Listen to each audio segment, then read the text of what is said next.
tugiye kuganira ikiganiro cy'urwego rw'umuvunyi by'umwihariko tuganire ku gikorwa cy'imenyekanishamutungo, ariko abantu benshi ntabwo baba bazi imenyekanishamutungo ngo ni iki. Ese nabanza mukatubwira ubundi imenyekanishamutungo ni iki? Murakoze. Nitwa Mwiseneza Jeanne d'Arc, ndi umuyobozi w'ishami ry'imenyekanishamutungo ku rwego rw'umuvunyi. Nk'uko mubibajije rero, imenyekanishamutungo ni imwe mu nshingano y'urwego rw'umuvunyi. Mu nshingano nyinshi urwego rw'umuvunyi rufite muri gahunda yo gukumira no kurwanya akarengane na ruswa harimo n'imenyekanishamutungo. Iryo jambo imenyekanishamutungo rero rikaba rikubiyemo igikorwa cyo kugaragaza umutungo, igikorwa gikorwa n'abantu banyuranye ariko kandi bari mu nzego za leta. Gikorwa n'abayobozi bakuru, abayobozi mu nzego zose n'abakozi ba leta barebwa n'itegeko. Itegeko ry'imenyekanishamutungo rifite lisite ryashyizeho y'abantu bagomba kumenyekanisha umutungo ndetse n'imitwe ya politike yemewe mu Rwanda. Imenyekanishamutungo rero rikorwa gute? Ryari? Murakoze. Imenyekanishamutungo ni igikorwa gikorwa buri mwaka. Ubundi buri mwaka bitarenze itariki ya 30 z'ukwa gatandatu abantu barebwa n'imenyekanishamutungo baba bagomba kurikora bakarishyikiriza urwego rw'umuvunyi. Hanyuma nk'uko nabivuze ko rireba abantu kandi rikareba n'imitwe ya politike. Imitwe ya politike nayo yemewe mu gihugu imenyekanisha umutungo ku rwego rw'umuvunyi bitarenze itariki ya 30 z'ukwezi kwa 9 nabwo buri mwaka, kuko bo bamenyekanisha umutungo ugizwe n'ibitabo by'umutungo wabo. Baba bagomba kumenyekanisha nyuma yo gukora ibaruramari ry'umwaka w'ingengo y'imari uba urangiye. Abakozi b'urwego rw'umuvunyi nabo kubera ko bareba ari abakozi ba leta, nabo kimwe n'abayobozi b'urwego rw'umuvunyi bamenyekanisha umutungo nabo buri mwaka bitarenze 30 z'ukwa gatandatu, ariko bo bakawumenyekanisha kuri biro ya Sena. Umutungo umenyekanishwa ni umutungo w'ubuhe? kuko abantu bafite imitungo itandukanye. Hari abavuga ati mfite kompiyuta cyangwa se mashine, hari abavuga ati printer, undi akavuga ati mfite ikibanza cyangwa imodoka. Ubundi umutungo umenyekanishwa ni ikintu cyose umuntu yaguze. Iyo tuvuze umutungo w'umuntu ubundi ni ikintu cyose atunze, twavuga ngo cy'agaciro. Ni umutungo wimukanwa, ni umutungo utimukanwa, ni umutungo ufatika, ni umutungo udafatika. Tugiye mu ngero zifatika, umuntu aba afite umutungo ugizwe n'amazu, umutungo ugizwe n'ubutaka, umutungo ugizwe n'amafaranga, ugizwe n'imyenda, ugizwe n'imigabane afite mu masosiyete. Ibyo bintu byose ni umutungo we aba agomba kuwumenyekanisha. Ni ukuvuga ngo rero iyo amenyekanisha umutungo, kuko umutungo umenyekanishwa mu buryo bw'ikoranabuhanga, sisitemu cyangwa se uburyo bukoreshwa mu kumenyekanisha umutungo, iyo abwinjiyemo bumwereka ubwoko bw'umutungo agomba kumenyekanisha, ariko ni wa mutungo wose we ufatika, udafatika, wimukanwa n'utimukanwa. Hanyuma harimo ibibazo binyuranye bamubaza, kumubwira ngo umutungo uherereye he. Abagomba kuvuga izina ry'uwo mutungo, akavuga aho uherereye, akavuga agaciro kawo, akavuga uburyo yawubonyemo. Ibyo byose agomba kubyuzuza muri iyo nyandiko, hanyuma akabishyikiriza urwego rw'umuvunyi. Hanyuma rero abamenyekanisha umutungo ni bande? bava ku ruhe rwego bakagera ku ruhe rwego? Murakoze. Ko natangiye mbivuga ko bireba abayobozi ba leta muri leta n'abakozi bagenwa n'itegeko. Itegeko rigenga imenyekanishamutungo ryateguye urutonde rw'abantu bagomba kumenyekanisha umutungo. Tuvuye ku bayobozi bakuru b'igihugu cyacu, harimo abayobozi bakuru, hakabamo abayobozi bakuru mu nzego zindi zisanzwe za leta, mu bigo bya leta, hakabamo abacamanza, abashinjacyaha, abasirikare bakuru uhereye ku ipeti rya abaofisiye, uhereye ku ipeti rya majoro, hakabamo abashinzwe abagenzacyaha n'abashinjacyaha, hakabamo imitwe ya politiki nk'uko nari nabivuze, abayobozi n'abakozi b'urwego rw'umuvunyi, abayobozi b'uturere, ab'imirenge n'ab'utugari, ba noteri ba leta n'abandi bakozi bafite aho bahurira no gucunga umutungo wa leta n'imari, urugero kuvuga ngo ba logisitike b'ibigo, abashinzwe ubugenzuzi bw'imbere abo bita internal auditors, cyangwa se abakontabure bose bo mu nzego za leta, noneho n'abari mu tunama tw'amasoko mu nzego zose za leta, abo bose bamenyekanisha umutungo. Hanyuma rero imenyekanishamutungo ku mitwe ya politiki byo ritandukanira hehe n'imenyekanishamutungo ry'abayobozi n'abakozi ba leta? Imenyekanishamutungo ry'umutwe wa politiki ni ubundi umutwe wa politiki, inshingano y'urwego rw'umuvunyi ivuga ko urwego rw'umuvunyi rwakira kandi rukagenzura imenyekanishamutungo ry'umutwe wa politiki, uko umutungo w'umutwe wa politiki wabonetse n'uko wakoreshejwe. Ni ukuvuga ngo rero umutwe wa politiki niba ufite imitungo, ufite amafaranga, ufite inzu, ufite ubutaka, ufite imodoka se, ufite indege se,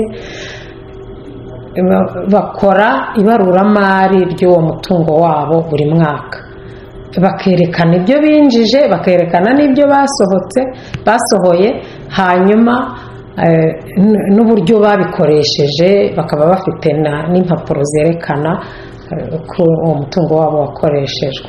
Noneho rero ibyo bitabo by'umutungo bakoze kuri uwo mwaka w'ingengo y'imari nibyo bashyikiriza urwego rw'umuvunyi bitarenze ya tariki ya 30 z'ukwa cyenda ukurikira ingengo y'imari y'umwaka wabanje. Urugero nk'ubu turi ku itariki 23 z'ukwa cyenda muri 2024, bitarenze 30 z'uku kwa cyenda mu cyumweru gitaha bazatugezaho ibitabo by'umutungo umutungo wabo babonye mu mwaka ushize wa 2023, uko winjiye n'uko wakoreshejwe.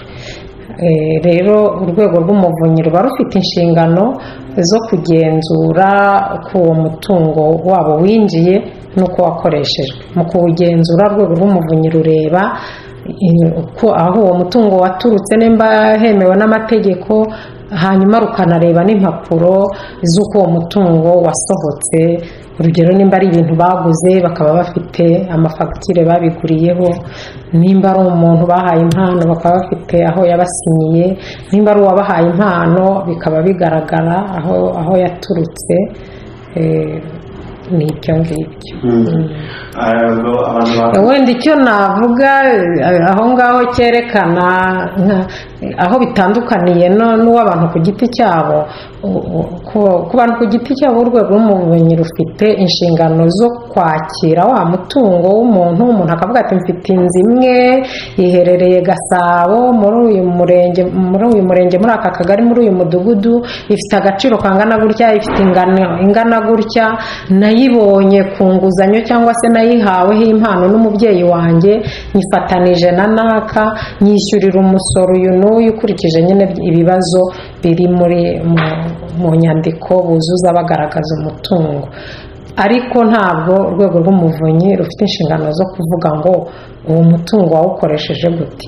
Niba iyo nzu yawe wari warayiguze cyangwa warayihawe w'Imana ukaza kuyigurisha cyangwa nawe ukayitanga, ibyo ngibyo ni uburenganzira bwawe, ntabwo urwego rw'umuvunyi ruvuga ngo wawukoresheje gute. Yarureba ko wawubonye mu buryo bwemewe n'amategeko gusa. Ariko ku mashyaka ya politike haba hagomba gusobanurwa n'uburyo uwo mutungo wakoreshejwe, kuko ari umutungo w'abayoboke b'ishyaka, rero uwo mutungo ugomba gukoreshwa mu nyungu z'uwo mutwe wa politike no mu nyungu z'abayoboke b'ishyaka baba baratanze uwo mutungo wabo. hari n'abashobora kwibaza ngo kubera iki itariki ntarengwa yo kumenyekanisha umutungo ku bayobozi n'abakozi ba leta ari iya 30 z'ukwa gatandatu ariko ku mitwe ya politiki bikaba 30 z'ukwa cyenda. murakoze. nari mbivuze kubera ko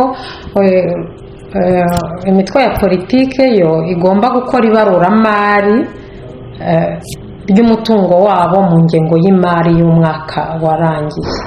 ingengo y'imari rero ingengo y'imari mu Rwanda igakwira ku itariki ya 30 z'ukwa gatandatu. ni ukuvuga ngo iyo ngengo y'imari ikoreshejwe iba yaturutse ku itariki ya 1 z'ukwa karindwi umwaka wabanje ikarangira ku itariki 30 z'ukwa gatandatu mu mwaka ukurikiyeho. iba ari imyaka 2. ni ukuvuga ngo ubu ngubu bazaba badekarara umwaka wa 2023-24 warangiye muri 30 warangiye 30 z'ukwa gatandatu muri 2024. naho abantu ku giti cyabo ni 30 z'ukwa. ubwo nyine imitwe ya politike iba igomba gufata umwanya nyuma y'uko ingengo y'imari ibaye kurotire hanyuma igategura raporo. niyo mpamvu rero itegeko ryabahaye iyo marije kugira ngo byibura nyuma y'amezi 3 babe babishyikirije urwego rw'umuvunyi. naho abantu ku giti cyabo rero kubera ko ni abakozi ba leta nabo bakorera mu ngengo y'imari ya leta nayo irangira 30 z'ukwa gatandatu, ariko kuko bo bataba bari bukore ibyo nk'imitwe ya politiki ngo bakore raporo ziri finansiye cyangwa bagaragaze uko umutungo winjiye n'uko wakoreshejwe.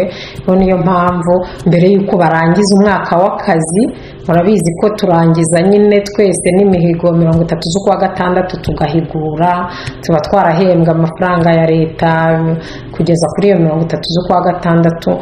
rero kuri iyo tariki nibwo ariyo tariki ntarengwa yo kugira ngo umuyobozi cyangwa se umukozi wa leta yerekane umutungo atunze muri uwo mwaka, umutungo yabonye muri uwo mwaka, cyane ko umwisha aba yaranawubonye yakoresheje ya mafaranga ya leta yo muri uwo mwaka, cyangwa se n'umwanya wa leta yararimo, cyangwa se n'ibya leta ashinzwe kujera aba yaragiye abijera muri uwo mwaka w'ingengo y'imari urangira 30 z'ukwa gatandatu.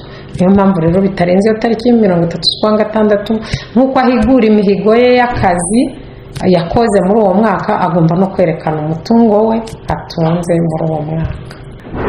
rero iyo abantu cyangwa se abakozi, abayobozi ndetse n'imitwe ya politiki badakoze igikorwa cy'imenyekanisha umutungo nk'uko bikwiye bigenda bite? murakoze. iyo abantu cyangwa imitwe ya politiki batubahirije neza inshingano zabo zo kumenyekanisha umutungo buri mwaka, itegeko ryateganije ibihano ku batabikora, haba ku bantu haba no ku mitwe ya politiki.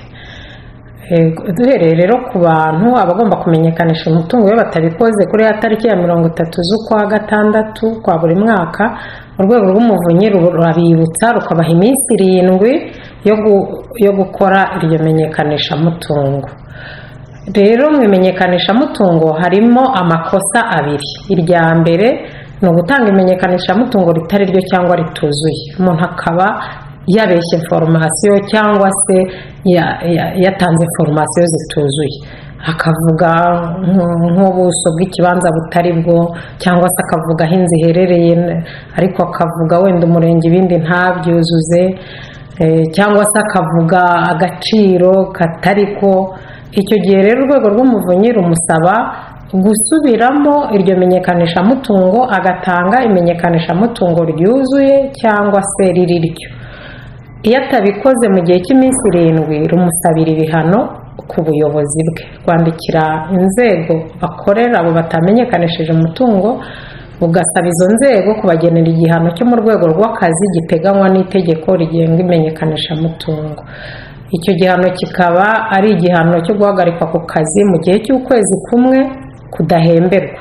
uvuga ngo umuntu umukozi wa leta baramuhagarika ku kazi ntakore mu gihe cy'ukwezi kandi umushahara we ntawufate ugasubira mu isanduku ya leta.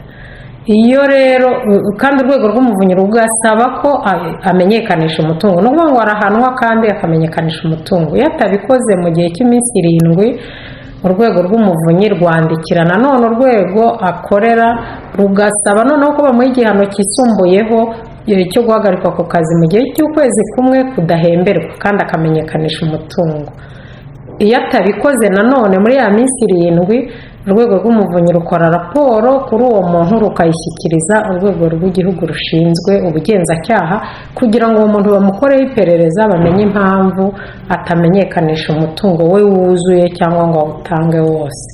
Aho ni ku ikosa rya mbere. Ikosa rya kabiri riba mu imenyekanishamutungo ni ukudatanga imenyekanishamutungo. Noneho umuntu ashobora kubaho nyine ntatange imenyekanishamutungo bakamwibutsa ariko ntaritange burundu. Iyo rero ataritanze urwego rw'umuvunyi nanone rumusaba kuritanga mu minsi 7. Atabikora rukandikira urwego akorera rumusabira ibihano byo mu rwego rw'akazi. Icyo gihe rumusabira noneho ibihano byisumbuye, bakamusabira guhagarikwa ku kazi mu kwezi kumwe adahembwa.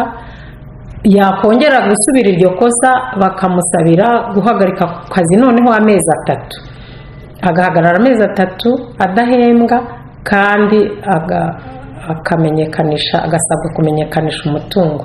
Iyo atabikoze nanone bamukorera raporo bakayishyikiriza urwego rw'ubugenzacyaha kugira ngo bukore iperereza kuri uwo muntu bumenye impamvu yanga kumenyekanisha umutungo.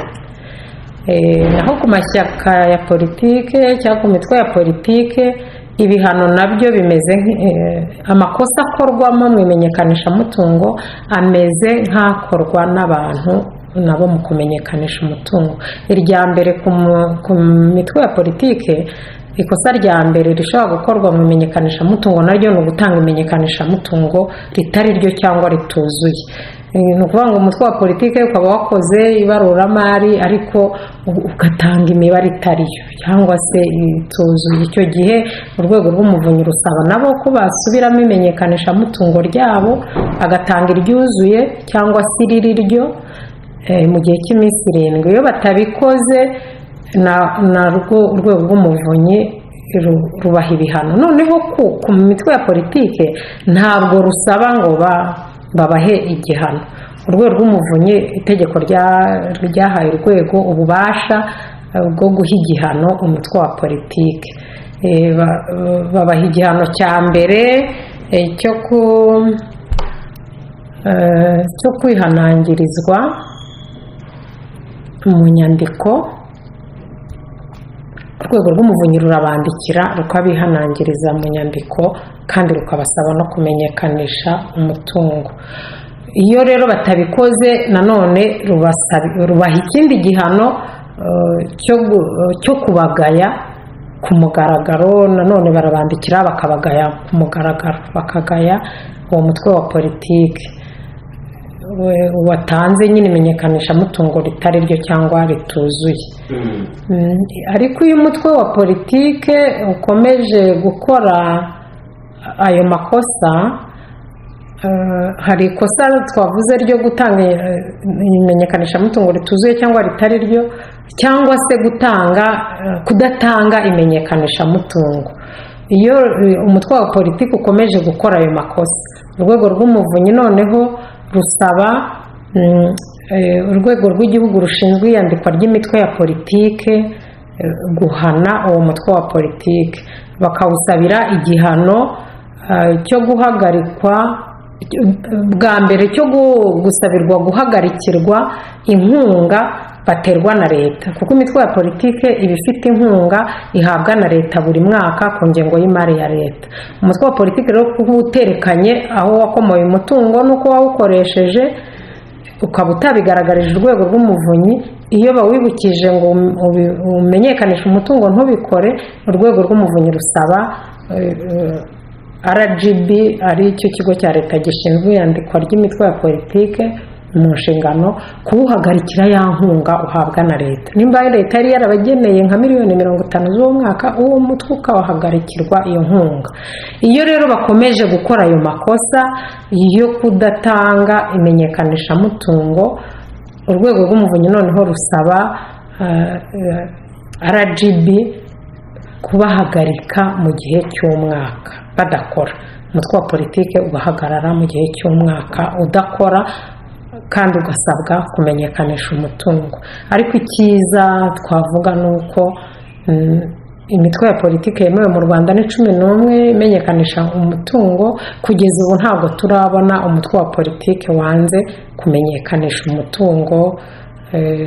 Wenda ushobora gutanga imenyekanishamutungo rituzuye neza kubera amakosa runaka, urwego rw'umuvunyi rukabasaba kuyakosora, ariko ntabwo turabona umutwe wa politike wanze kumenyekanisha umutungo. Murakoze. Ariko abantu ku giti cyabo bo bagiye babaho batamenyekanishije umutungo. Buri mwaka urwego rw'umuvunyi rwagiye rubasabira ibihano byo kubahagarika mu gihe cy'ukwezi kudahemberwa, ariko uwo bahagaritse bakamusaba kumenyekanisha umutungo ahita abikora. Ntawe turabona wagiye mu cyiciro cya kabiri cyo gusabirwa amezi 2 cyangwa cya gatatu cyo gusabirwa amezi 3 adahembwa cyangwa atari ku kazi.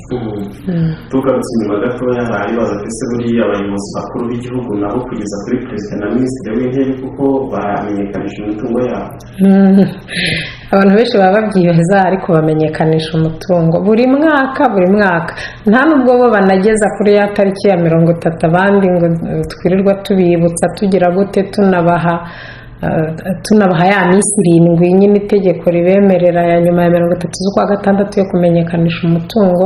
Abayobozi 5 uhereye kuri nyakubahwa perezida wa repubulika, perezida wa sena, perezida w'umutwe w'abadepite, perezida w'urukiko rw'ikirenga na minisitiri w'intebe bamenyekanisha umutungo wabo buri mwaka, kandi rwose hakiri kare tutaragera no muri iyo 30 z'ukwa gatandatu.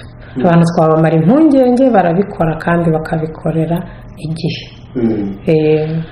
Kuri ubu ngubu kuva igikorwa cy'imenyekanishamutungo gitangiye, mubona kimaze gutanga umusaruro uhagaze ute?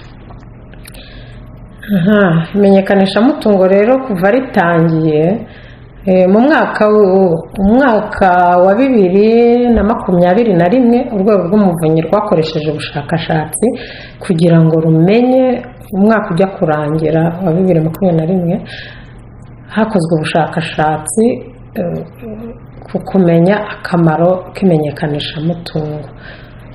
Icyagaragaye muri ubwo bushakashatsi ni uko imenyekanishamutungo ryatumye abantu bireba, cyane cyane abayobozi nyine n'abakozi ba leta bireba,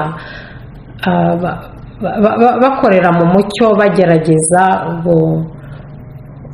ubwabo mu byo bakora gukumira ruswa mu byo bakora. Cyane cyane ko abantu bamenyekanisha umutungo uwo mutungo wabo buri mwaka baba bazi ko hari ahantu bazawutanga, baba bawishyira ku rwego rw'umuvunyi, baba abakozi b'urwego rw'umuvunyi bawutanga kuri biro ya sena, bazi yuko hari undi muntu ushinzwe kureba umutungo bafite no kuwugenzura. Ibyo rero bikaba byarafashije mu gukumira ruswa mu bayobozi n'abakozi ba leta. Ikindi byafashije ni uko abantu abo bireba barushijeho kwigirira icyizere, ndetse n'abo bakorera birushaho kubagirira icyizere. Ni ukuvuga ngo abanyarwanda muri rusange, abaturage muri rusange, byatumye bagira icyizere muri ba bayobozi, kuko bazi ko abo bantu bafite ahandi hantu berekana umutungo wabo, kandi ko umwanya uwo ari wo wose uwubonyemo ikibazo hari urwego yagezaho amakuru avuga ati kanaka afite umutungo adashobora gusobanura aho yawukuye. Icyo twibutsa ni uko kugira umutungo munini cyangwa se mwinshi ni uburenganzira bw'umuntu, ariko kuwugira ugomba kuba ubasha gusobanura aho wawukomoye, kuko kutawusobanura inkomoko yawo nicyo cyaha. kugira umutungo si icyaha, ariko gusobanura inkomoko yawo yemewe n'amategeko iyo utabishoboye nibwo uba ukoze icyaha. hari icyo musorejeho muti inkomoko yemewe n'amategeko, hari uvuga ati si ubwo yari impano nahawe nawe ushobora kuyisobanura nk'impano?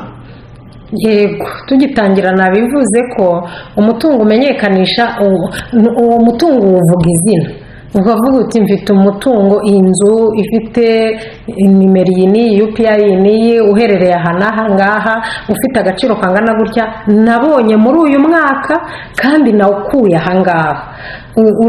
Rero ushobora kuvuga uti ni impano nahawe n'ababyeyi banjye, ni impano nahawe n'inshuti yanjye, kandi nayo ukayivuga.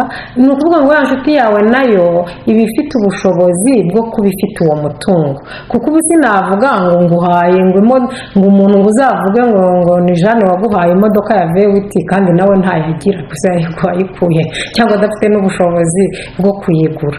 Ni ukuvuga ngo rero uwo mutungo aho ukomoka hagomba kuba hasobanutse, uwo muntu nawe ibyo bintu akaba bitunze, akaba bifitiye ubushobozi, kuko ashobora kugenda akaba yabyibye, ariko kugira ngo batazabimufatana akabihindurira inyito akaza akabiguha nk'impano kandi nawe yarabyibye. Rero kuba ari impano si ikibazo, ahubwo iyo mpano wayiguhaye we yarayikuye hehe, yari mu bushobozi bwe.